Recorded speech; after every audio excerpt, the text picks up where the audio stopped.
इस देश को चलाने वाले जो कहते हैं कि मेरी माँ बर्तन मांजती थी, एक बर्तन मांजने वाली की तनख्वाह भी शायद 2000 रुपये अगर उसको मिलता होगा वो भी गुजारा नहीं कर पाएगी आज के रेट में। कहाँ से 150 रुपये का तेल खा पाएगी और 50 रुपये पैकेट का नमक खा पाएगी।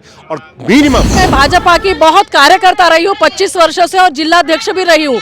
मुझे मोदी सरकार से बहुत उम्मीदें थी और हमें लगता था कि मोदी सरकार आम लोगों की जरूरतों को जानते हैं, लेकिन आज के समय में जब हम ये सब भोग रहे हैं, हम भुक्तभोगी हैं।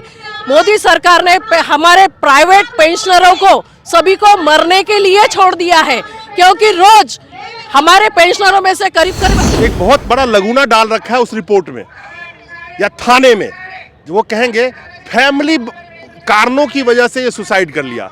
उस फैमिली कारण में उसकी कमाई भी वजह होती है, बच्चे का अनएम्प्लॉयमेंट भी वजह होती है, 2 वक्त की रोटी ना मिलना भी वजह होती है, एक बाप के लिए बेटी की शादी ना कर पाना भी वजह होता है, एक बाप के लिए बच्चे को ना पढ़ाना भी उसके बाप के सुसाइड का वजह होता है।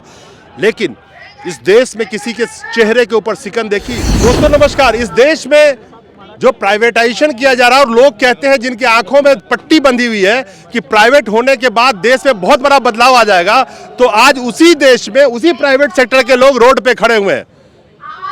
और इसलिए खड़े हैं कि जिंदगी भर जो पैसा इनको पेंशन के नाम पे काटा गया वो पैसा लेने के लिए खड़े हैं, अपना पैसा लेने के लिए खड़े हैं, सरकार से कुछ मांग नहीं रहे।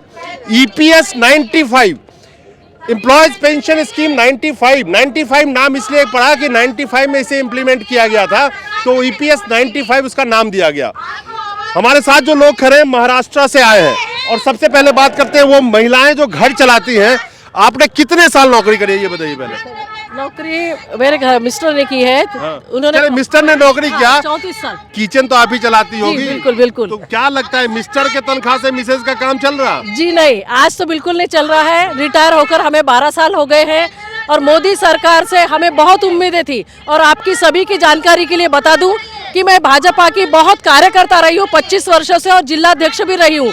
मुझे मोदी सरकार से बहुत उम्मीदें थी और हमें लगता था कि मोदी सरकार आम लोगों की जरूरतों को जानते हैं, लेकिन आज के समय में जब हम ये सब भोग रहे हैं, हम भुक्तभोगी हैं। मोदी सरकार ने हमारे प्राइवेट पेंशनरों को सभी को मरने के लिए छोड़ दिया है, क्योंकि रोज हमारे पेंशनरों में से करीब 80 लाख पेंशनर्स है। 80 लाख पेंशनर में से कम 2 से 3 लोग रोज मर रहे हैं और हमें पता है कि हम कैसी जिंदगी जी रहे हैं। अगर हमारे बेटा बहू हमें पूछते हैं, हमें खाने को देते हैं तो हम खा पाते हैं, नहीं तो मोदी जी खुद हिसाब बताएं कि 2000 में हमें 2000 पेंशन मिलती है, लेकिन कुछ लोगों को ओनली 500 रुपये मिलती है, किसी को 800 मिलती है, किसी को 1000 मिलती है। और इस 1000 रुपये, 500 रुपये, 2000 में आज के ज़माने में हम अपना खर्चा कैसे चलाएं, हम अपना पेट कैसे भरें और हम अपनी ज़िंदगी कैसे जिए, क्योंकि हमें बुढ़ापे के साथ साथ हमें बीमारियां भी घेरती है। तो हमारे बीमारी के लिए हमें डर लगता है कि हम डॉक्टर के पास कैसे जाए, क्योंकि हमारे पास पैसा नहीं होता और हम डॉक्टर के पास जाए तो कम से कम 500 रुपये लगता है, अगर सर्दी खांसी बुखार भी हो जाए तो मोदी जी खुद बताएं कि इतने पैसों में हम कैसे जीते हैं। वरना मोदी जी ये हिसाब लगाए कि आज जो सांसदों को पेंशन दी जा रही है, एक सांसद एक बार चुनकर आता है तो उसे एक पेंशन लागू होती है, दोबारा वो फिर चुन के आता है तो उसे 2 पेंशन लागू होती है, वो भी लाखों में होती है। वो 3 बार चुनकर आए तो 3 पेंशन, 4 बार चुनकर आए तो 4 पेंशन, 5 बार चुनकर आए तो 5 पेंशन।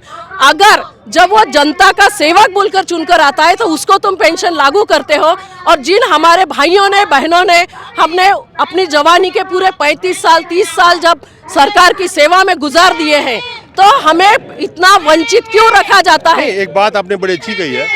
अभी ज्यादा नहीं, 2 दिन पहले ही NCRB की एक रिपोर्ट आई है। मैं बहुत दुख के साथ उसका मुझे जिक्र करना पड़ेगा। उसको उठा के देखिए आप। इस देश में जो घरेलू महिलाएं हैं वो किस तादाद में सुसाइड कर रही हैं। इस देश में जो प्राइवेट जॉब करने वाले हैं वो किस तादाद में सुसाइड कर रहे हैं। इस देश में जो मजदूर हैं वो किस तादाद में सुसाइड कर रहे हैं। लाखों लाख लोग जिस देश में सुसाइड कर रहे हो, और सबसे चिंता का विषय जिस देश में 10-10, 12-12 हज़ार स्टूडेंट सुसाइड कर लेते हैं हर साल के, कोई किसी के मुंह पे सिकन तक नहीं आती। वो क्यों करते हैं? एक बहुत बड़ा लगुना डाल रखा है उस रिपोर्ट में या थाने में। वो कहेंगे फैमिली कारणों की वजह से ये सुसाइड कर लिया। उस फैमिली कारण में उसकी कमाई भी वजह होती है, बच्चे का अनएम्प्लॉयमेंट भी वजह होती है, 2 वक्त की रोटी ना मिलना भी वजह होती है, एक बाप के लिए बेटी की शादी ना कर पाना भी वजह होता है, एक बाप के लिए बच्चे को ना पढ़ाना भी उसके बाप के सुसाइड का वजह होता है। लेकिन इस देश में किसी के चेहरे के ऊपर सिकन देखी, 20% सुसाइड का आंकड़ा बढ़ गया है 2021 के कंपैरिजन में 2022 में। महिलाओं पे अत्याचार कम से कम 10% बढ़ गए हर स्टेट में, पूरे एनसीआरबी की डेटा कहती है, जो रजिस्टर्ड डेटा है उसकी मैं बात कर रहा हूँ। उस देश की ये महिलाएं हैं, क्या कह रही हैं, 2000 रुपये में गुजारा कर सकती हैं ये? क्या इनका घर चल सकता है? इस देश को चलाने वाले जो कहते हैं कि मेरी माँ बर्तन मांजती थी, एक बर्तन मांजने वाली की तनख्वाह भी शायद 2000 रुपये अगर उसको मिलता होगा, वो भी गुजारा नहीं कर पाएगी आज के रेट में। कहाँ से 150 रुपये का तेल खा पाएगी और 50 रुपये पैकेट का नमक खा पाएगी? और मिनिमम कैसी भी रोड पे चाय पी लीजिए, 10 रुपये की चाय मिलती है, 2 चाय पी लिया तो 600 रुपये महीना तो चाय का खर्चा है। ये 2000 रुपये में घर क्या और बच्चों को क्या खिलाएंगी?